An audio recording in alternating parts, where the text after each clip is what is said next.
चईसि मूंखे आहे न खंड जी बीमारी आहे त उन जी गोरी ॾे न। चईसि पोइ डॉक्टर खां पर्ची अची अचो न खंड जी बीमारी आहे तव्हांखे केरु ॿुधाईं त तव्हांखे खंड जी बीमारी आहे। चईसि गुड़िया जो पुटु घर वारा डॉक्टरनि ॾे वठी विया हुन ॿुधायो न खंड जी बीमारी आहे। भई पणे ॿुधाईंदो आहे अची करे त मूंखे खंड जी बीमारी आहे या छा जी बीमारी आहे। बीमार थियो हुअमि त डॉक्टर ॿुधाई न की पोइ पर्चो ॾियो न। की पर्चो कान्हे गोरी लिखियलु आहे पर उहो मां खीर वठण पोइ वञा त मां चयो दुकानु ॾिठो त मां चयो वञी करे वठी थो अचां हितां जी गोरी। चईसि न बाबा ईअं न मिलंदे निभाग आहे कंध किरिया पोइ दुकानु छो खोलियो रे अगरि तोखे ईअं ख़बर नथी पवई त बंदि करे वे पिणियो दुकानु आहे अगरि उन खोले वेठो हुई। वरी उहो बि मुघारी ॾेई करे भॼियसि बुढो बाबो बि। वरी त आयसि राशन वारो वठणु किरियानो याने। चईसि 5 किलो खंड ॾे, किलो चांहि पती ॾे, 5 किलो तेल ॾे, ईअं करे चङो लिस्ट अची लिखाईंसि।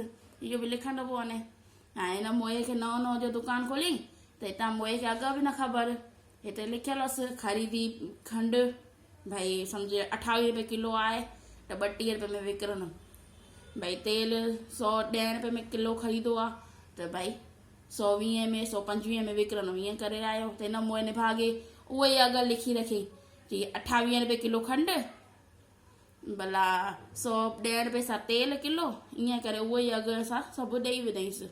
भाई ॾिनईसि पैसा वैसा सौदो बौदो थी वियो त ॾिनईसि 2500 रुपए जो बिल ठाहियईसि हुन बि ॾिनईसि 2500 थी वियो। सस्तो दुकानु आहे चईसि हा अञा मां 10% डिस्काउंट ॾींदोमांव हिन में बि 250 रुपया अञा वठो हे भाऊ तव्हांजा। भाई ख़ुशि थी करे वियो ॾिसे त मूं ॿई भूंडा खणी पंहिंजे पाण खे ॾे ॾिनई। चई हिन में मां कमायो त कुझु न लॻर 250 रुपया घर मां घाटो थी वियो। त हिन करे चवंदा अथव कॾहिं बि ॿिए जे ॾिसी करे पंहिंजो न विञाइजे। हिन पंहिंजी खॾ पाण ई मोए खोॾियईं अची करे हितां घाटो बि थी वियसि कमाई बि कुझु न हर ई मोए विञाए वेठो। वरी मोए जो ॿियो गिराक आयसि किरियाने वारो त चईसि मुङनि जी दाल ॾे त उनखे मोए माए जी दाल ॾिनईसि। त हुन माईअ ते ॿी माई आयसि त हीअ भाई मूंखे माए जी दाल ॾे त हुनखे मुङ जी दाल पई अचे। भाई इहो मुङनि जी दाल न आहे माए जी दाल आहे और मूंखे माए उन भाईअ खे मुङनि जी खपे मूंखे माए जी खपे।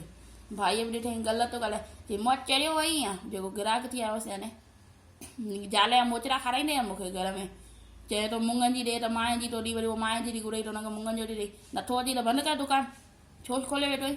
तॾहिं चवंदा आहिनि ॿिए जो बंगलो ॾिसी करे पंहिंजो झोपड़ो न जलाइजे। मूं नौकिरी करे पोइ चुप करे नौकिरी करे आहे न पर न अॼुकल्ह जा माण्हू साए खे सही नथा सघनि बुखे खे ॾेई नथा सघनि ॿिए खे ॾिसी करे पिया था सरनि।